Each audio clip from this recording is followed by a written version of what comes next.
ওই কি?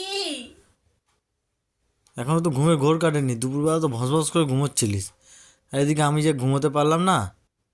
ঠিক আছে, তো আমি কি করবো আর, একটা গল্পই লিখে ফেললাম খাতা ভর্তি করে, শুনবে? ভালো করেছো। ফোন ঘাটার সময় তোমার যত গল্প টল্প, কি শুনবে বলছো? কি? হ্যাঁ বলো, কি বলছো? ফোনটা রাখো। ব্যাং, বলো। আরে আমি স্বপ্নে দেখলাম, মানে একটা গল্প লিখলাম, সেটাতে হচ্ছে তোমার আমরা একটা জায়গায় ঘুরতে বেরিয়েছি।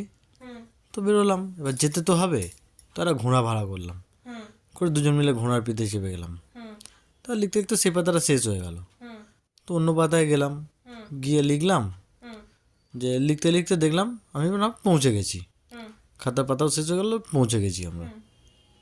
বুঝলে, এই ছিল আমাদের। তো কি মানে উঠলে আর শেষ হলো, মাঝখানে কি ছিল? আরে ওই তো আমরা ঘোড়ার পিঠে চাপলাম, চাপার পরে ঘোড়াটা যাচ্ছে, তো আমরা পৌঁছে গেলাম। তো ছাতার ব্যাং,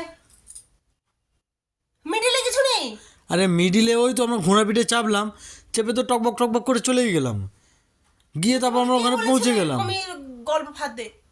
তুমি মানুষকে ডিস্টার্ব করছো, ফোন ঘাটছি বলে ডিস্টার্ব করছো। পছন্দ হলো না না, গল্পটা? আমার পছন্দ না।